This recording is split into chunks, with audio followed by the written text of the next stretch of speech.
The first thing an avoidant does after a long silence is pretend nothing happened. When an avoidant sees you again after a long stretch of silence, their very first instinct is to slip into emotional neutrality. They won't arrive with tension in their voice or meaning in their eyes.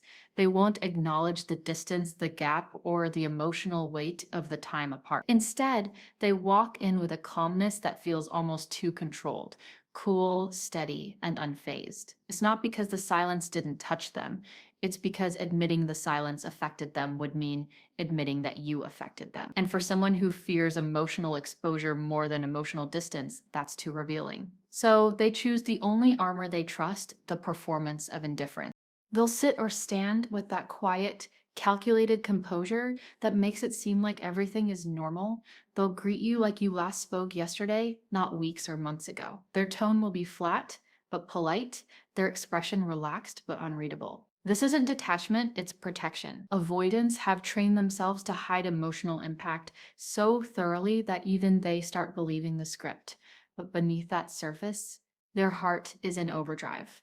Their mind is racing. Their chest is tight with a mix of relief, anxiety, and the fear of saying the wrong thing. But you won't see any of it. They lock all of it behind a mask they've worn since childhood. I'm fine. This is fine. Nothing happened. That mask is not for them, it's for you. It's their way of keeping you from seeing how deeply the silence got to them. They worry that if they look too happy, too relieved, or too affected, you'll gain power over their emotional ground. So they keep their face neutral, their voice calm, their posture collected. It's their shield against vulnerability, their way of controlling the narrative, their method of staying safe in a moment that feels emotionally dangerous.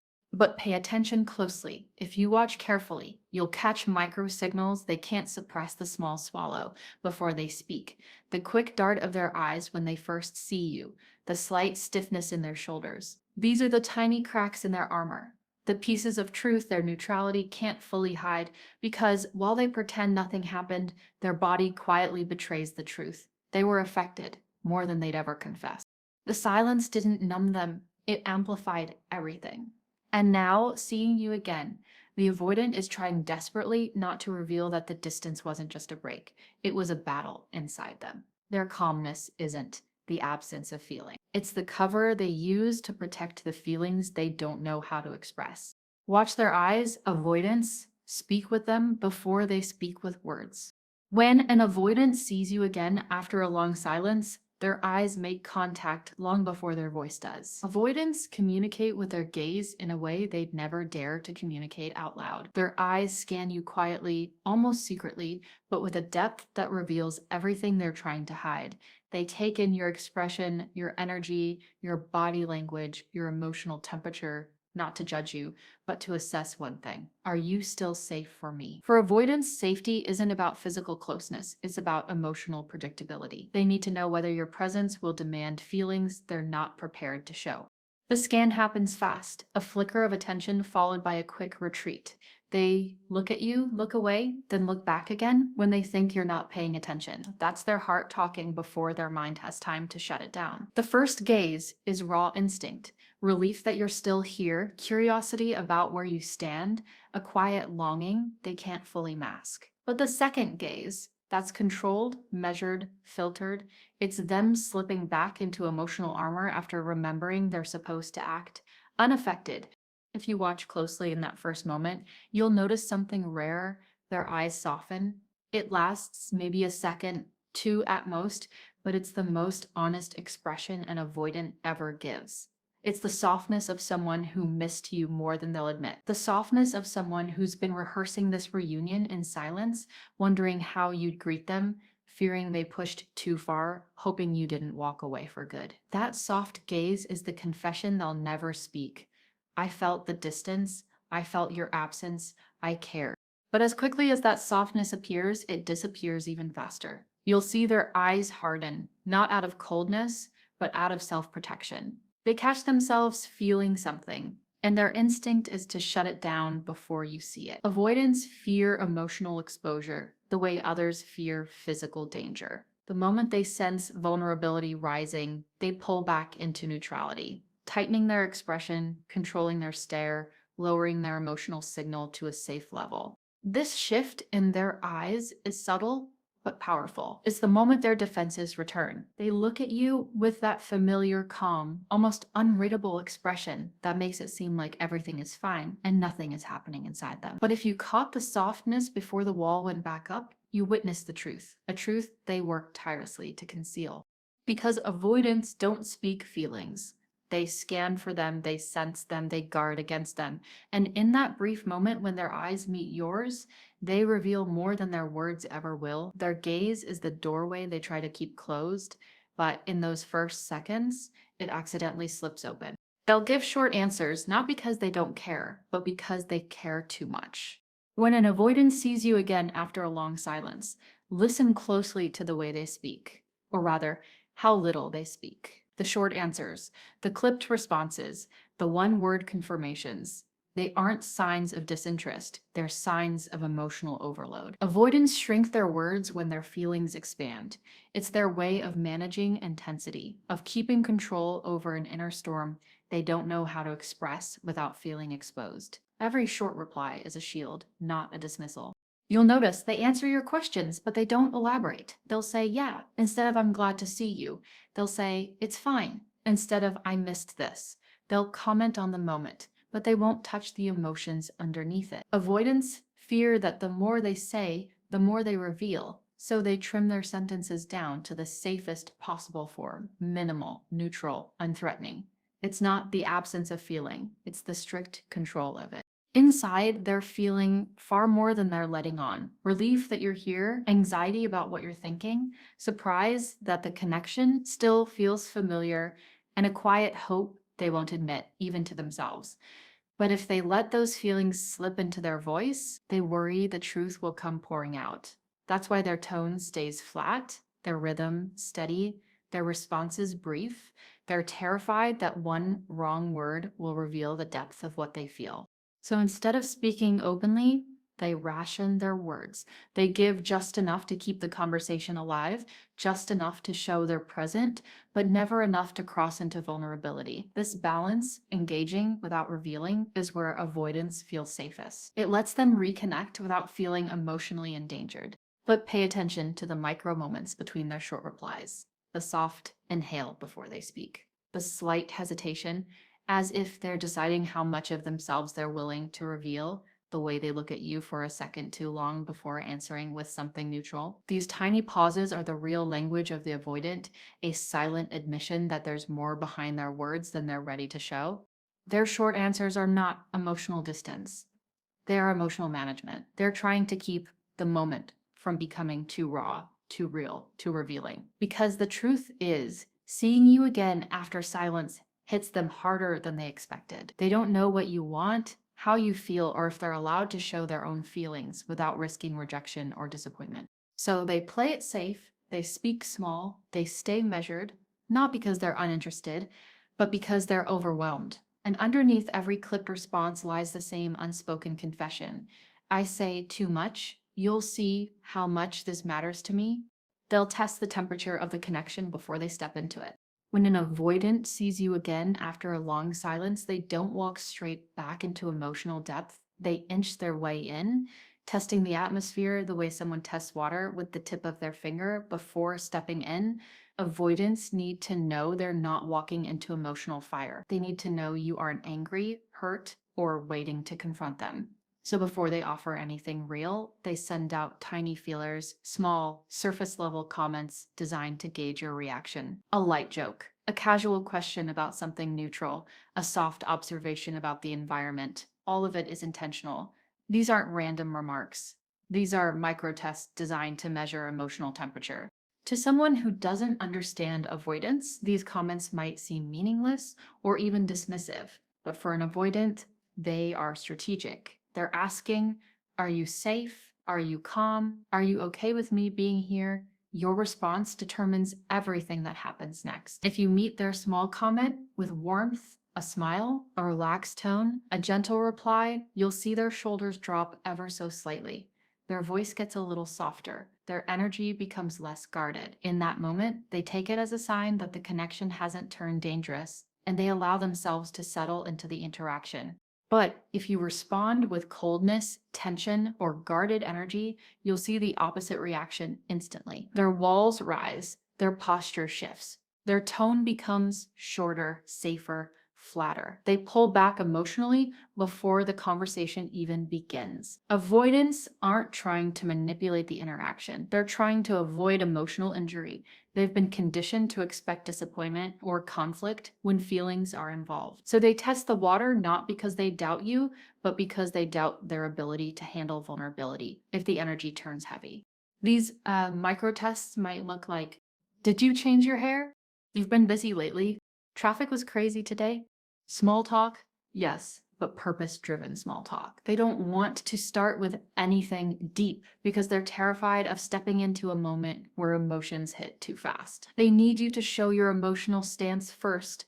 Avoidants rarely take the first vulnerable step. It feels too risky. So instead, they knock gently on the door of the connection to see if it's still open.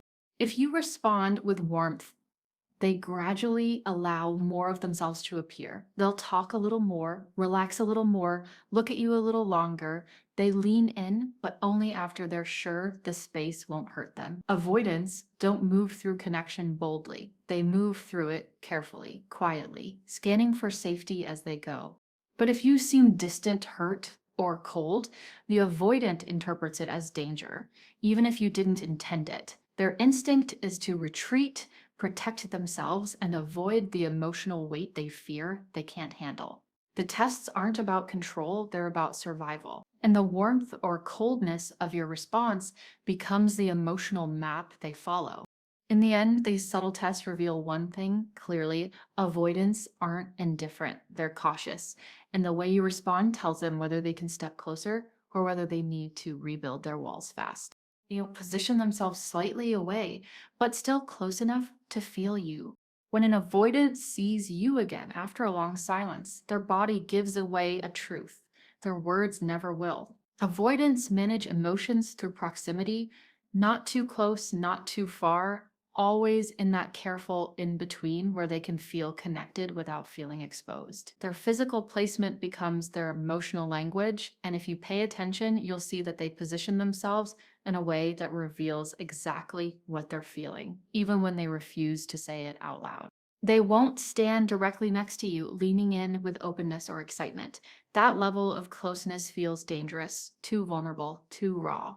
Being too close invites emotional intimacy, and emotional intimacy is the very thing their nervous system is wired to fear. So they won't step into your space, they won't brush shoulders, they won't stand so near that you can feel their breath or see their emotions unfiltered in their expression. That level of proximity isn't safe territory for them, it's exposure. But here's the part most people miss: they won't stand far away either. They won't drift to the opposite side of the room or put a wall between you. They won't avoid the space around you like someone who has moved on. Instead, they pick a subtle but meaningful distance, close enough to feel you, sense you, be in the same emotional field, but far enough to maintain control over their vulnerability. This middle distance is their unspoken confession: I still want to be near you, but I'm scared of what being too close to you might awaken in me. You'll notice they position themselves at angles, not head on. They might sit beside you, but slightly turned away. They might stand near you, but with a small buffer: a table, a chair, a bag. They'll hover within reach, but never fully enter your space. This is how avoidants balance longing and fear. Being close satisfies the part of them that missed you, the part that feels comfort in your presence, the part that quietly hoped this reunion wouldn't feel strange or distant. But keeping just enough distance calms their protective instincts, reassuring them that they won't be emotionally overwhelmed. Their body language will be subtle but intentional: a lean in, followed by a lean back, a step closer, followed by a quick correction, a moment of closeness they pull back from before you notice too much. These tiny movements reveal the tug of war between their heart and their fear. Their heart wants proximity, their fear wants protection. So they compromise, creating a physical space that represents both. What they won't tell you is that being near you after silence is overwhelming. Part of them wants to close the distance, stand closer, soften into the moment. But another part is terrified of what that closeness would reveal, the softness, the longing, the emotional impact of your absence. So they place themselves in the safest emotional zone they know, close enough to feel you, far enough to hide what they feel. This middle distance is not neutrality. It's vulnerability disguised as caution. It's the avoidant silent way of saying, I'm here. I still care. I just don't know how to show it without breaking my own walls. Their nervous habits will betray them. Watch the hands, the posture, the tiny fidgets. Avoidants are experts at emotional stillness. They train their face, their voice, their entire presence to look composed when inside they're unraveling. But when they see you again after a long silence, their body betrays truths. Their mind is desperately trying to hide. They can control their words. They can manage their tone, but they cannot fully suppress the nervous habits that leak through the cracks of their composure. Silence magnifies their inner storm, and when they finally stand in front of you again, their body begins whispering everything they're unwilling to say out loud. Wash their hands first. Avoidants tend to fidget without realizing it, tapping fingers, adjusting sleeves, touching their phone, fixing something that doesn't need fixing. It's never dramatic, it's always subtle. But those tiny movements are signals of emotional overload. For an avoidant, the presence of someone who mattered, someone they distanced themselves from, activates a tension they can't calm immediately. Their hands move because their heart is speaking faster than their words can keep up with. Then look at their posture. Avoidants often shift their stance when they're uncomfortable or wrestling with internal emotions. They might stand with one foot angled away, then shift it back. They might straighten up too quickly or lean against something as if grounding themselves. It's their body trying to create stability in a moment that feels unpredictable. That subtle shift, that micro adjustment, is their nervous system saying, this feels big, don't show it. You'll also notice the quiet, deep swallow, the one they think no one sees. That swallow is emotional compression. It's their body's instinctive way of pushing feelings back down before they rise to the surface. Avoidants swallow emotion, the same way others swallow words, quickly, quietly, so no one notices the ache behind it. And then there's the long exhale, the silent release of a breath they didn't realize they were holding. Avoidants tend to hold tension in their chest, especially when they're around someone who brings up emotions they've been avoiding. That long breath is their attempt to calm themselves, to reset their nervous system, to return to their controlled state. But that exhale reveals everything. It's the physical manifestation of the emotional weight they felt the moment they saw you again. These small movements are not random. They are the avoidance unfiltered truth. Their body speaks louder, clearer, and more honestly than their words ever could. Because while their mind is saying, stay neutral, stay calm, don't show anything, their body is whispering, this matters, you matter. I don't know what to do with all of this. Avoidance, don't tremble or break down. Their nervousness isn't dramatic, it's microscopic. You see it in the way they adjust their jacket, the way they shift their weight, the way they rub their thumb over their palm, the way they look away too quickly, then back again too slowly. These tiny fidgets are their emotional fingerprints, physical proof that the silence wasn't empty and the reunion isn't casual. Their body remembers what their words are scared to admit. Being near you affects them more than they can handle, more than they expected, and far more than they will ever say out loud. They'll wait for you to make the first emotional move. When an avoidant sees you again after a long silence, they step into the moment with one dominant instinct: wait. They will not make the first emotional move, not because they don't feel anything, but because they feel too much and don't trust what those emotions might do if they take the lead. Avoidants hate being vulnerable first. They've learned that stepping forward emotionally is dangerous, unpredictable, and often followed by hurt. So instead of initiating, they watch you closely, waiting for cues about how safe the space really is. They want to reconnect, deeply, quietly, more than they'll ever tell you. But the fear of what comes after vulnerability grips them harder than their desire to reach out. They can't risk opening themselves emotionally only to be met with anger, disappointment, or worse, indifference. So they don't offer emotional warmth until they know what you're bringing into the moment. They let you set the tone because your tone decides whether they relax, retreat, or spiral internally. If you're calm, patient, and steady, you'll see their energy shift. Their shoulders loosen, their voice softens, their face becomes more open. Calmness is oxygen to an avoidant. It tells them they won't be pushed, confronted, or emotionally cornered. When you're calm, they feel safe enough to let bits of their real self rise the surface. But if you're emotional, even in a way that isn't directed at them, they freeze. They don't know how to handle intensity. It overwhelms their nervous system, triggering their instinct to retreat. Emotional waves feel like danger to them, not because they don't care, but because they don't know how to respond without losing control. So if your energy comes in hot, even with good intentions, they pull away into that familiar shell of distance, hoping to avoid the emotional pressure they fear they can't manage. Yet the reaction that hits them hardest, the one they're most unprepared for, is your indifference. If you seem unfazed, detached, or emotionally neutral in a way that feels like you've moved on, the avoidant begins to panic internally. You won't see it on their face, but you'll feel it in the way they suddenly become quieter, more rigid, or oddly careful. Indifference is the one state they cannot decode. They don't know if you've stopped caring, if they've lost their chance, or if they pushed too far during the silence. Indifference feels like abandonment to them, a mirror of the very pain they've spent their whole life avoiding. So they wait. They let you guide the emotional climate, taking your temperature before revealing even a single degree of their own. They watch how you respond, how you hold yourself, how your voice sounds. Your first emotional move determines whether they inch closer or step back into their protective distance. Avoidants don't open the door themselves. They wait for you to knock, not because they're cold, not because they're uninterested, but because they're terrified of being the one left exposed if they open it first. They won't say it out loud, but their silence before speaking always whispers the same truth. Show me it's safe, and I'll meet you there. They will mirror your behavior because it tells them how safe they are. When an avoidant sees you again, after a long silence, one of the most subtle yet revealing things they do is mirror you. They don't mirror out of manipulation or strategy. They mirror because it's their way of gauging safety. Avoidants have spent a lifetime learning that emotions can be dangerous, that closeness can hurt, and that vulnerability can be catastrophic. So they watch carefully, silently, and adjust themselves to reflect the energy you give off. Their connection to you is rarely direct, it's reflective. They reconnect not through confession, but by echoing what you show them.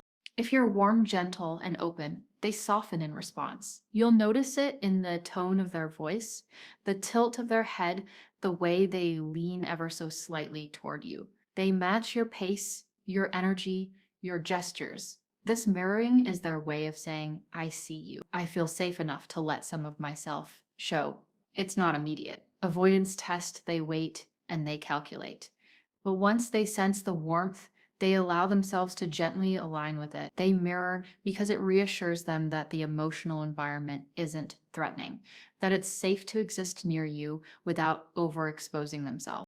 If you're distant, guarded, or emotionally cold, they shrink.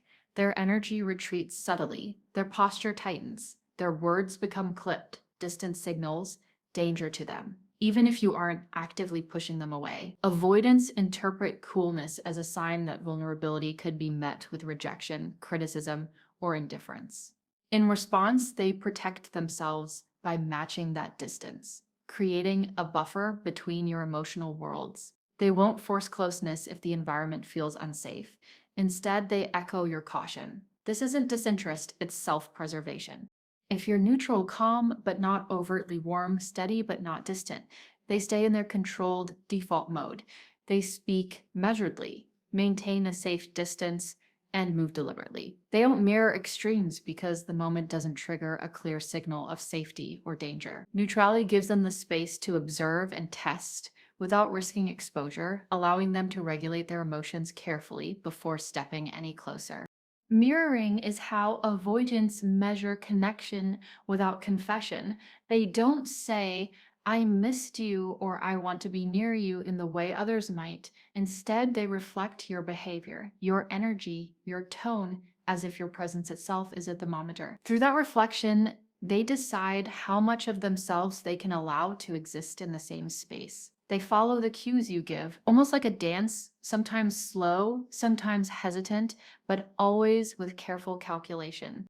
In essence, avoidants don't leap into emotional exposure. They respond to your signals. Your warmth, distance, or neutrality dictates their behavior more than anything else. By mirroring you, they silently communicate both caution and longing. If you're safe, I can be here. If not, I will protect myself. It's subtle, but it's their way of connecting without losing control, showing you more than their words ever could.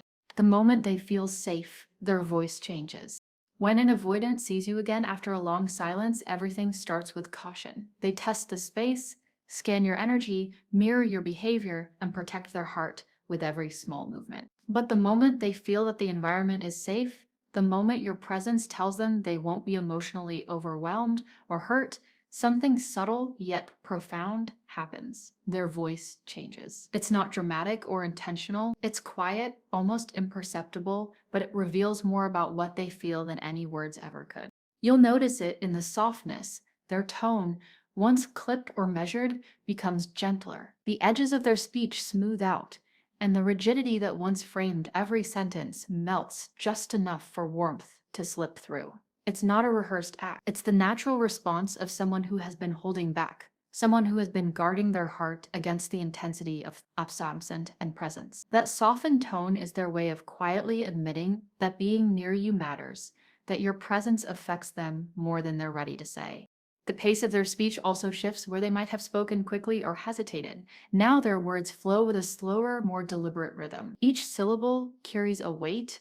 They've been bottling inside an unspoken longing released gently, carefully, so that the words themselves don't feel dangerous. A slower pace signals comfort, a subtle surrender to the idea that they can exist near you without fear of being hurt. It's as if their nervous system finally registers safety and allows their voice to reflect the relief and calm they feel internally. There's also a change in rhythm. Their sentences carry a soft cadence, punctuated by pauses that aren't about uncertainty, but about presence. Avoidants rarely speak from the heart without a calculated structure. Yet in these moments, the structure relaxes. They breathe more evenly. They enunciate without effort. And the rhythm becomes steady, a sign that they've stopped bracing for emotional turbulence. It's a quiet rhythm that invites connection, though they rarely mean it or frame it in words. The shift in voice is their way of saying, I miss this, without ever uttering the sentence aloud. For an avoidant, emotional confessions are dangerous. They risk vulnerability, exposure, and the potential for rejection. So instead, they let the sound of their presence communicate what they cannot.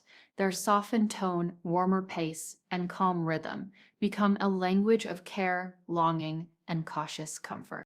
Safety brings out the real avoidant, not loud, not dramatic, not overwhelming, quiet, soft, unexpectedly tender. The moment they feel safe, their voice becomes the window to their heart, revealing depth, warmth, and longing that their walls usually conceal. It's subtle, often fleeting, but unmistakably genuine. And if you listen closely, it's the most honest expression they can give.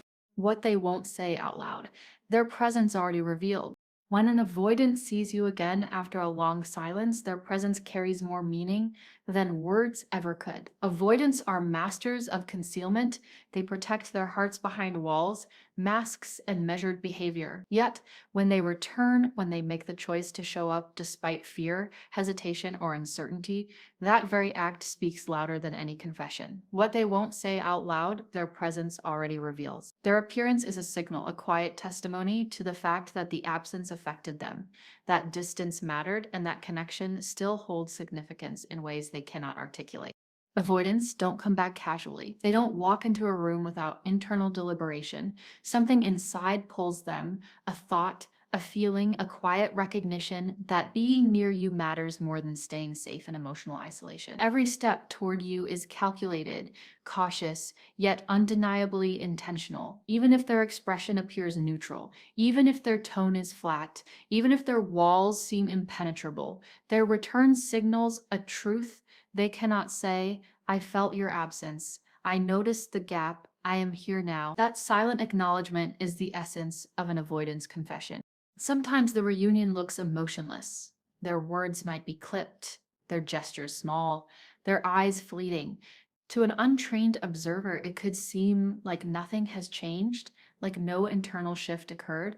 But the fact that they showed up at all is the proof. Avoidants are naturally inclined to distance, to retreat when feelings intensify, and to avoid vulnerability whenever possible. So, the very act of stepping back into your presence, regardless of how contained, is evidence of the emotional pull they experienced. They are here, choosing to face feelings they would rather ignore, signaling that the silence was not empty and the absence was not irrelevant. Even their walls, though solid, cannot erase the significance of their return. Avoidants maintain composure for fear of emotional exposure, but their presence breaks through their own barrier. You might not hear the words, "I missed you," or "I wanted to see you again." Yet the message is clear: showing up is the confession. The layers of caution, hesitation, and guardedness do not negate the truth. They simply frame it in the avoidant style, subtle, indirect, and deeply telling. For someone who fears emotional risk, arriving is an act of courage. It acknowledges the absence, the longing, and the bond that remains. In essence, avoidants speak through action, not declaration. They allow themselves to be seen in whatever limited, controlled way they can manage, and that presence carries a weight no words can match. Their return is proof of feeling, proof of care, proof that despite walls, silence, and avoidance, the connection matters more than their fear. Showing up is their confession. And if you notice, if you pay attention to the small details, you'll understand exactly how much their silence and their absence have cost them and how much your presence still draws them back.